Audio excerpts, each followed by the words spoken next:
নমস্কার বন্ধুরা, প্রিয়া blog with কিচেনে সবাইকে স্বাগত জানাই। মহাদেবের আশীর্বাদে আশা করি সবাই ভালো আছেন, সুস্থ আছেন। বন্ধুরা, আগামী 28শে জুলাই শ্রাবণের মহা দ্বিতীয় সোমবার। এই দ্বিতীয় সোমবারে কটি বেলপাতা অর্পণ করবেন? এই দ্বিতীয় সোমবারে আপনারা কোন শস্য মহাদেবকে অর্পণ করবেন? এই দ্বিতীয় সোমবারে কিভাবে আপনারা পুজো করবেন, কোন জিনিস দিয়ে মহাদেবের অভিষেক করবেন, সেই সম্পর্কে আজকের এই ভিডিওটি। আর ভিডিওর শেষে অবশ্যই জানিয়ে দেব আগামীকাল বৃহস্পতিবার এই 24শে জুলাই অমাবস্যা, শ্রাবণ মাসের প্রথম অমাবস্যা। এই বিশেষ দিনটিতে সন্ধেবেলায় কি করণীয় বা কি করবেন।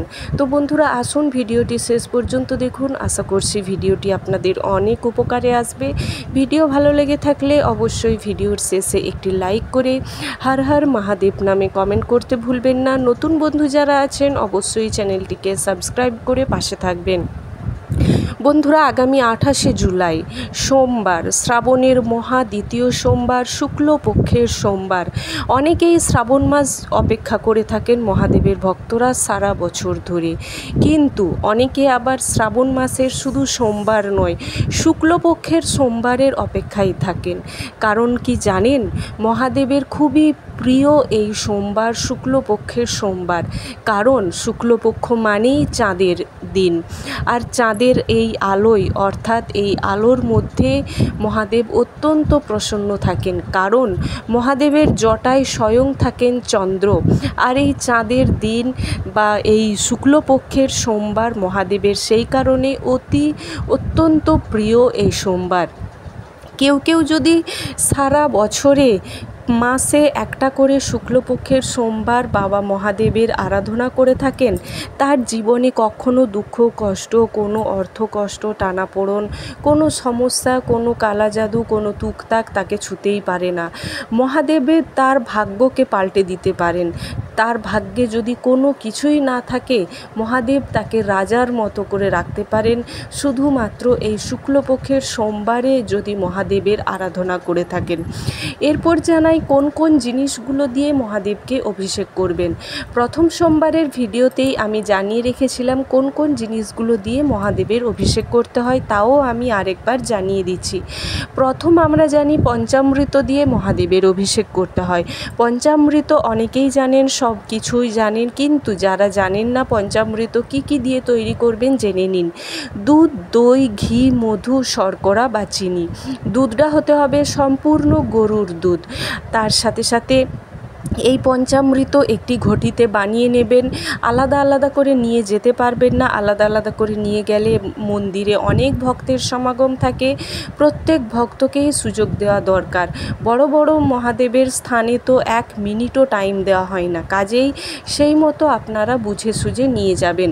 হ্যাঁ, যদি আলাদা আলাদা করে নিয়ে যেতে পারেন তো খুবই ভালো, না হলেও একটা ঘটির মধ্যে পঞ্চামৃত দিয়ে আপনারা অবশ্যই করে নিয়ে যেতে পারেন। আর একটা ঘটির মধ্যে গঙ্গা জল, বলা হয়ে থাকে গঙ্গা জল দিয়ে অভিষেক করলে মহাদেবকে মহাদেব মোক্ষ লাভ করান, অর্থাৎ মহাদেব অত্যন্ত প্রসন্ন থাকেন। কারণ মহাদেবের জটাতেও থাকেন স্বয়ং মা গঙ্গা, কাজেই মোক্ষ লাভ হতে পারে। বন্ধুরা, মহাদেবকে প্রসন্ন করা মানেই সমস্ত দেবদেবী প্রসন্ন। সমস্ত দেবদেবী খুশি থাকেন যদি এই মহাদেবকে আপনারা প্রসন্ন করতে পারেন। কাজেই মহাদেব হলেন দেবাদিদেব মহাদেব। তিনি এই নয় যে সকলের পুজো তিনি গ্রহণ করেন না, সকলের পুজোই তিনি গ্রহণ করেন, কারণ তিনি হলেন বাবা ভোলানাথ।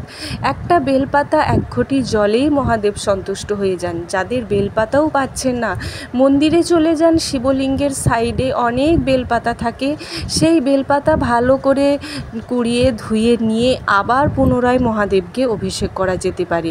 আর হ্যাঁ, বেলপাতা বলতে বলেই গেছিলাম আপনাদের জানানোর জন্য, দ্বিতীয় সোমবারে কটা বেলপাতা আপনারা অর্পণ করবেন। প্রথম সোমবারে আমি জানিয়ে দিয়েছিলাম 5টা বেলপাতা অর্পণ করতে হয় বা 7টা বেলপাতা অর্পণ করতে হয়। দ্বিতীয় সোমবারে কিন্তু 11টা বেলপাতা অর্পণ করবেন। 11 সংখ্যাটাই কিন্তু ভগবান শ্রীহরির সংখ্যা বা মা লক্ষ্মী দেবীর সংখ্যা। আবার শুক্লপক্ষ রয়েছে, কাজেই 11টা বেলপাতা অর্পণ করতে ভুলবেন না।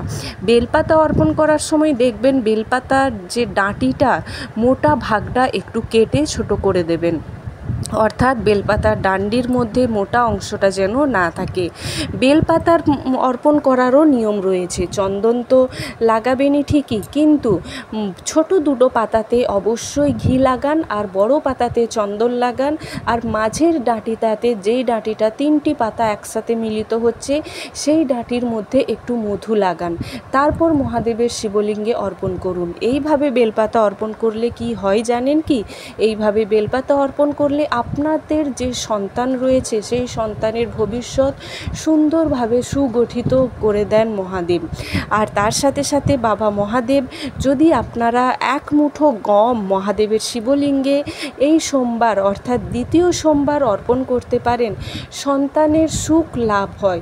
যাদের পুত্র সন্তান দরকার পুত্র সন্তান প্রাপ্তি হয়, যাদের সন্তান রয়েছে সেই সমস্ত সন্তানদের নানা ধরনের সমস্যার সমাধান করিয়ে সেই সন্তানদের ভবিষ্যৎ সুগঠিত করে দেন। কাজেই জেনে নিলেন 11টা বেলপাতা অর্পণ করতে হয়, আর 1 মুঠো গম মহাদেবকে অর্পণ করতে হয়। তার সাথে সাথে বাকি শস্যও অর্পণ করতে পারেন, যেমন 1 মুঠো আতপ চাল, সেটা যেন পুরোপুরিভাবে অক্ষত থাকে, কোনো রকম ভাঙা চোরা ইত্যাদি না থাকে। 1 মুঠো জব, যেই জব আমাদের এই ভূমিতে প্রথম শস্য হিসেবে সৃষ্টি হয়েছিল, সেই জন্য জব মহাদেবের শিবলিঙ্গে অর্পণ করলে মহাদেব খুবই প্রসন্ন থাকেন। 1 মুঠো সবুজ মুগ যদি ভিজিয়ে পরের দিন মহাদেবকে অর্পণ করা যায়, সেই সংসারে সুখ শান্তি সমৃদ্ধির বৃদ্ধি ঘটে। তার সাথে সাথে বন্ধুরা 1 মুঠো কালো তিল মহাদেবকে অর্পণ করলে শনি গ্রহের দোষ কেটে থাকে। আপনারা পঞ্চশস্য পারলেই দশকর্মার ভাণ্ডারে পেয়ে যাবেন, পঞ্চশস্যও মহাদেবকে অর্পণ করতে পারেন।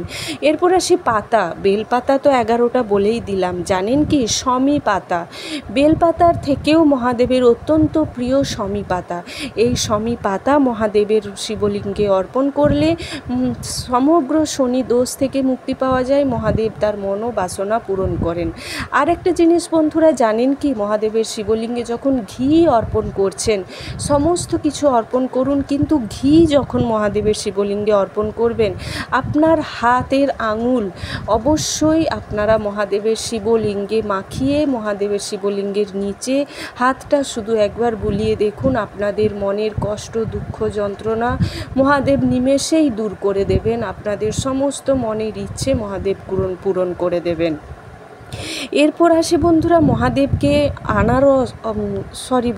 মহাদেবকে আনার অর্থাৎ বেদানার ছাড়িয়ে ওই রস বের করে কেউ যদি মহাদেবের শিবলিঙ্গে অর্পণ করতে পারেন শুক্লপক্ষের এই সোমবারে, মহাদেব তার সকল অর্থকষ্ট, কোর্ট কাচারির মামলা থেকে মুক্তি পাইয়ে দেন। অর্থকষ্ট নিমেষেই দূর হয়ে যায়, আর পরের সোমবার আসতে না আসতেই আপনাদের অর্থ রোজগারের পথ খুলে যাবে। টাকা ভালো রোজগার করার পথ খুলে যাবে, টাকা আসবে প্রচুর পরিমাণে, ইনকাম করবেন প্রচুর পরিমাণে। যারা এখনও সবুজ চুড়ি পরেননি, মাতা পার্বতীর আশীর্বাদ পেতে, মহাদেবকে প্রসন্ন করতে অবশ্যই সবুজ চুড়ি পরুন। সেটা যদি স্বামীর দেওয়া গিফট হয় তাহলে তো বলাই বাহুল্য। শুধু সবুজ চুড়ি পরলেই হয় না, সবুজ চুড়ি অনেক বিবাহিত মহিলাদেরও অন্তত পক্ষে 3 জনকেও সৌভাগ্যবতী হবার জন্য দান করে তারপরে পরতে হয়, বা পরেও দান করতে পারেন।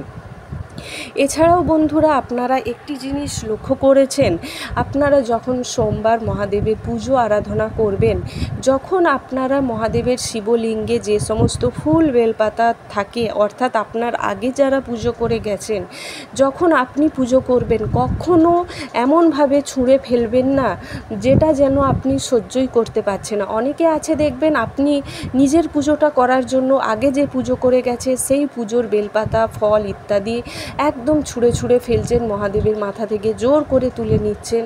অর্থাৎ আরে মহাদেবের শরীরে তো লাগে, সেই মতো আপনারা বুঝে সুঝে কাজ করবেন। আপনার আগে যারা পুজো করে গেছে তিনিও মহাদেবের ভক্ত, আপনিও মহাদেবের ভক্ত। সকলকে সমান চোখে, এক চোখে দেখুন, তবেই কিন্তু আপনি সমান সিদ্ধি লাভ করতে পারবেন। মহাদেবের মন্দিরে লাইনে দাঁড়ান, আপনি 30 হাত দূর থেকে দাঁড়িয়েও যদি শুধু মহাদেবকে ডেকে যান, মহাদেব যিনি পুজো করছেন তার থেকে আপনার কাছে আগে ছুটে আসবে, কারণ আপনি এক মনে এসেছেন মহাদেবের আরাধনা করার জন্যে। ধুতুরা ফুল, ধুতুরা ফল, আকন্দ ফুল, নীলকণ্ঠ ফুল, এছাড়াও রয়েছে বন্ধুরা কানের ফুল, অর্থাৎ যেটাকে আমরা কলকে ফুল বলি। হলুদ রঙের কলকে ফুল মহাদেবের শিবলিঙ্গে দিলে মহাদেব সকল মনস্কামনা পূরণ করে দেন। তো আশা করি বোঝাতে পারলাম দ্বিতীয় সোমবারে কোন কোন পাতা, ফুল আর কোন কোন ফল যে দেবেন। হর হর মহাদেব।